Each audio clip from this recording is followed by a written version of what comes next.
Congress party చిట్టచివరికి అభ్యర్థులు ఎవరు అనే విషయంలో తాత్కాలికంగా ఒక స్పష్టతకైతే వచ్చింది. వారు చెప్తున్న దాంట్లో వారి అభ్యర్థులు రెండో జాబితా రెడీ, ఈ రెండో అని ఇంకా బయటికి చెప్పలేదు. వీరి పేర్లు ఉన్నాయి, వీరే దాదాపుగా ఖరారు అని. రేవంత్ రెడ్డి చేవెళ్ళ, సునీతా మహేందర్ రెడ్డి మల్కాజ్గిరి, మల్లు రవి నాగర్ కర్నూలు, గడ్డం వంశీ పెద్దపల్లి, జీమరెడ్డి నిజామాబాదు, ప్రవీణ్ రెడ్డి కరీంనగరు, పసునూరి దయాకర్ వరంగల్లు, డాక్టర్ సుమలత ఆదిలాబాదు.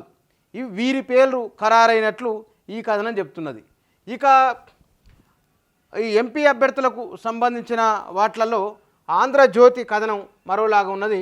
ఈ ఆంధ్రజ్యోతి కథనంలో ఉన్న వాట్లలో వీరున్నారు: దానం నాగేందర్ సికింద్రాబాదు, సునీత మల్కాజ్గిరి, మల్లురవి నాగర్ కర్నూలు, గడ్డం వంశీ పెద్దపల్లి, జీవనరెడ్డి నిజామాబాదు, నీలం మధు మెదక్.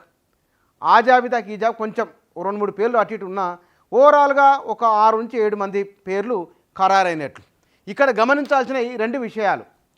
ఒకటి, ఇంత పోటీ ఎందుకున్నది ఇప్పుడు కాంగ్రెస్ ఎంపీ టికెట్ల విషయంలో అనుకున్నప్పుడు, ఇంత పోటీకి మొన్ననే అసెంబ్లీ ఎన్నికల్లో కాంగ్రెస్ పార్టీ గెలిచింది కాబట్టి బీఆర్ఎస్ కాస్త బలహీనపడినట్లున్నది.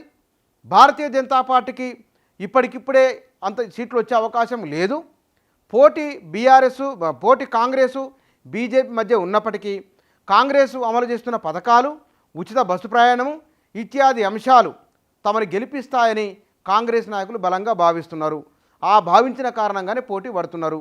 ఈ పోటీకి కూడా మొన్న 3 నెలల కింద గెలిచి ఎమ్మెల్యేలుగా గెలిచిన వారు, ప్రస్తుతం ఎంపీలుగా ఉన్నవారు, అధికారాన్ని రెన్యువల్ చేసుకోవడానికి టికెట్ తీసుకొని ఇక్కడికి వచ్చిన వాళ్ళు కొందరు, మరికొందరు ఎమ్మెల్యేగా ఉన్న దాన్ని వదులుకొని ఎంపీగా పోటీ చేస్తాం, తమ రాజకీయ భవిష్యత్తును మరోలా తయారు చేసుకుంటూ వచ్చిన వారు మరికొందరు.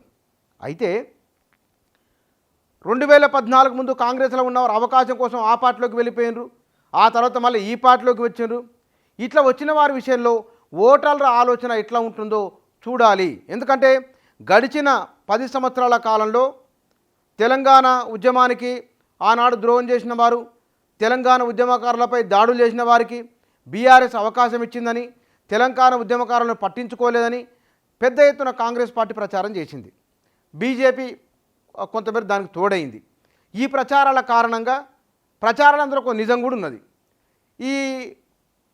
వాటిని ప్రజల్లోకి బలంగా తీసుకెళ్లిన కారణంగా బీఆర్ఎస్ ఓటమి, ఇంకా చాలా విషయాలు తోడైన వాటికి ఓటమి పాలైంది.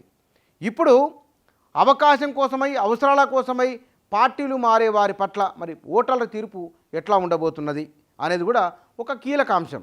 ఇందులో బీజేపీలోకి వెళ్ళి పోటీ చేసిన వారు కొందరు, కాంగ్రెస్లోకి వచ్చి పోటీ చేసిన వారు కొందరు, ఆనాడు కాంగ్రెస్ను తెలుగుదేశాన్ని వదిలేసి బీఆర్ఎస్లకు వెళ్ళిపోయిన వాళ్ళు కొందరు, ఆనాడు తెలంగాణ పునర్నిర్మాణం అని, బంగారు తెలంగాణ అని, ఇవాళ కాంగ్రెస్ చేస్తున్న సంక్షేమ పథకాలు చూసి వస్తున్నామని వారు పేర్లు ఏం చెప్పుకున్నా సరే, వారు ఏ నరేషన్ ఇచ్చుకున్నా సరే, ఎట్లా వారి అవకాశాన్ని ఏ విధంగా వారు చెప్పుకున్నా సరే, కానీ ఇది అవకాశవాదంగానే ఓటర్లు చూడబోతున్నారా?